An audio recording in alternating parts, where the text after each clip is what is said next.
Now in part 2, we're going to do the cap, at least the first part of the cap. So the starting point is with the body. So I'm going to go back into edit mode and let's look at this from the front. We need to derive some geometry to work with. So what I'm going to do is I'm going to come over and I'm going to do a loop select by double clicking this edge, press Shift and D to duplicate that. With the Z key, I'm going to move that right to the top. I want to separate that by bringing up the context menu and taking that to its own selected object. Tab key leaves the current edit mode. I'm going to select just that. Tab key to go into edit mode for just it. It's just the perimeter. I want to turn off subdivision for it. A key, and then let's come back into the front. E key, and then Z, and we're going to extrude that up to that line mark right there. Okay, so that's the geometry that we need for that section.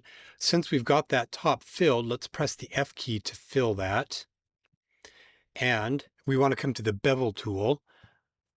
So let's come over and change this to 2, 1.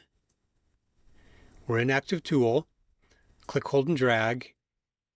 And just scroll out until you get something that looks about like that. My eye is looking at this corner right there. And I want to get those pretty close to each other. I'm going to switch over into vertex mode. Let me switch over to select box now. I can marquee around those. And what I want to do is bring up the context menu and do merge vertices at center. And it'll merge those to the center of that selection. So let's do that now quickly to these other corners. Shift R repeats that command. Shift R. And Shift R. Perfect. Okay. Now I'm going to take these corners and I'm going to remove those. Bring up the context menu and we're going to do dissolve edges so that what we end up with is a quad, quad, quad, quad. That's a good configuration. Let's now select the perimeter, these 4 sides. I'm going to zoom down and we're again using the bevel tool. Let's take this to segments of 3, but we want to go back to a shape of 5, which is the rounded form. Click, hold, and drag. Now, let me undo. I forgot to switch over to active tool again. That's what allows you to just simply grab like that. There we go. Something about like that. It doesn't need to be absolutely perfectly exact. Something kind of like that. Now, for the interior, I'm going to turn on, I've got 2 profiles here that we're going to use as templates. And what we need to do first off is generate some geometry that'll basically match to that. So I'm going to select the face, the top face, press Shift and S, and we're going to do a cursor to selected. So when we look at this in the top view, it's going to be pretty close to being in the center. I'm going to press the X key to remove that top face. And I'm going to press Shift and A, and we're going to add a circle in. It's going to be too big, of course. So let's just do 0.5. We need to have the same number of edges that we have matched here. So 1, 2, 3, 4, 5, 6.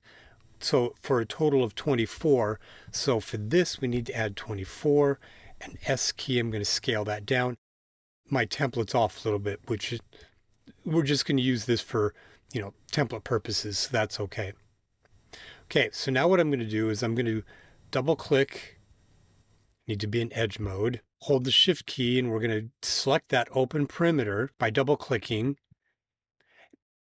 Bring up the context menu and then we're going to do a bridge edge loops. There we go. So now this one, you can clearly see it's open.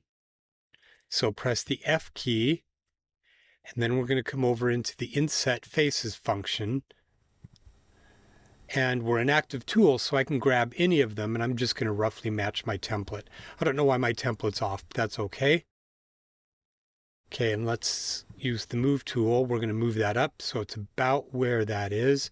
S key, I'm going to scale that back out. Come back over here to the inset faces, click, hold, and drag, and then press the E key, and then the Z key. Take that down, and we don't need that face, so X, and delete that. So there we go. Now I want a perimeter edge around here. So what I'm going to do is I'm actually going to have us rescale this out just a little bit from the center. And with the loop cut function, add one loop there. I'm going to press the period key, and I'm going to tell the pivot not to be at the bounding box, but at the 3D cursor's location. So now when I scale along the z-axis, press the 0 key, it'll flatten that. And then what we end up having is this nice regularly ordered perimeter edge. And I can select both of those and sort of scale those out. There we go. Select this and this. Come back over to the bevel function. We're going to do 2, 1. Click, hold, and drag, and just put some perimeter boundaries around those edges. There we go. Okay. So you can see how a couple of tools allows us to generate a lot of geometry with the various options they've got. So the next thing that we want to do is turn our attention to the front. So the front up here, there's a cap that will be on the top that we're going to model separately, and it needs to flip up, and there is an indentation in the interior here. In fact, let me turn off my tab key. Let me turn off what I'm working on. Sorry for the messy here.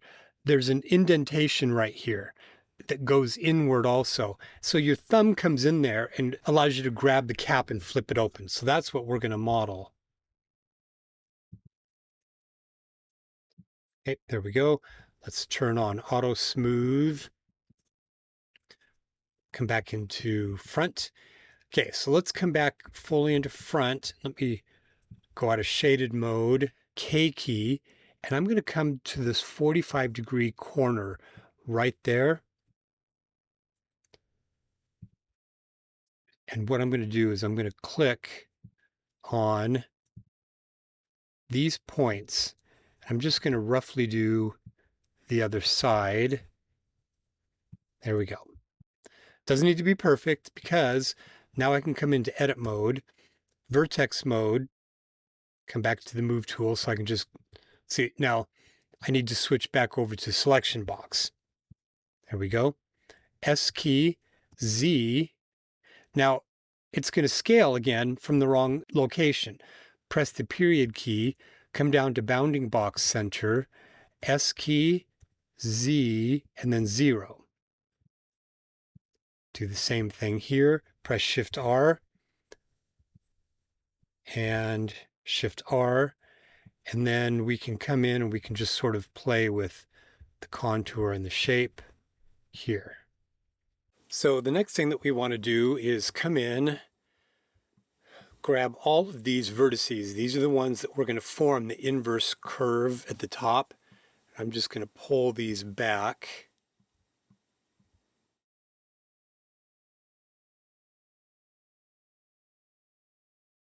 There we go. So we just sort of form a curve like that. Let's take a look at the fact that we've got this curvature here. Now we've got this angle. We've got kind of an odd angle right here. But before we try and take care of that, we want to come in and start dicing this up. So we're going to refigure the topology. And the first thing that I want to do is to come in and add a loop down here. So we need to add some geometry around here because there's going to be curvature happening down here because of subdivision. And this is going to help to constrain it. Okay, in fact, I'm going to press the S key and then Z. You can see how I can change the shape of that to make it a little bit more even. And we'll pull that up. Okay, so the next thing is to come in and we're going to use the K key. And I'm going to go from this point here to the center, click, and then the center here. And I'm holding the Shift key to get to the center. We're only going to work on one side of it. Okay. And what we're going to do with these 2 points is to move them in a little bit to give it curvature this way. Just select these 2 points. You can see it's a straight line. Click, hold, and drag, and I'm just going to move it in until it's got some clear sort of curvature. But when we take a look at this, so this one probably went in a little bit too far. So I'm going to bring that back out just a little bit. I'm just looking at the angle of those two lines. So the next thing that I want to do is I want to come over and take this edge, take these 5 edges. So I'll work from this point to that point. With the cursor, we're going to turn on snapping, vertex mode. I'm going to move the cursor right to that point because I want to transform from that point. Press the period key, and we're going to switch over to 3D cursor for the pivot point, which is the center of transform. So when I come over here to scale, you can see now I can, now the challenge with the widget is sometimes you think you're grabbing this, but it's actually grabbing the uniform scale function. So I'm actually going to press S for scale and Y to constrain to the Y-axis. Do you see how I can scale it like that, but I want to do it much more subtly, and I'm sort of looking at that very center set of edges right here just to recontour it a little bit. So that works pretty well. Okay, so the next thing that we need to do is add another loop down here to help constrain the curvature this way. So I'm going to press the K key. This is a logical corner point. We'll come there, there, there, and there. Click, return. And now all we need to do is mirror this. So Option Z to go through outline, Y. Okay, we're going to marquee across this half, X key, delete those. Then we're going to come over here and we're going to add a mirror. There we go. Now, in fact, I'm going to press the Tab key to leave edit mode, and we will just come over and apply this. And then we'll turn subdivision back on. Option Z, turn on shading. There we go. So that looks great. I'm going to press the Tab key, and I think what I'm going to do is, let's come back into outline, is I would like to constrain the subdivision a little bit more. So if we take a look at this with optimal display turned off, you can see that sort of gentle gradation of the subdivided polygons, and I'd really like to concentrate them up to that curved area a little bit more. So we're going to come over into edge mode, select this, press Option E. We're just going to mouse up until that hits a 1.0 value. There we go. And that just makes sure that those polygons are concentrated up where they belong. It was a subtle effect in this case, but it does really make sure that we get maximum curvature in this subtle area. Okay, so there we go. That's pretty cool, isn't it? Final thing that we need to do is press question mark, as we need to cap the bottom off. Tab, let's turn subdivision off. We're going to come over, double click, press the F key to fill that, come back down here to our friend the bevel tool. 2 and shape of 1 is what we want. We want to put just a small bevel right there. And what I'm going to do is I'm going to come over and select in face mode this bottom face. And I'm going to have this inset just to produce an extra set of polygons, about like that. And then the X key just to fully delete that. And then when we turn subdivision back on, in fact, let's come over here into outline mode, to the wireframe mode, we can see that the subdivided polygons gently carry curvature up here to that point. And I'd really like to constrain it so they don't pass this point. Double click in edge mode. There we go. Shift E. I'm just going to mouse until we get those, until they get right down here, give it a value of 1. There we go. So that concentrates them where you want them to be and not where you don't want them to be.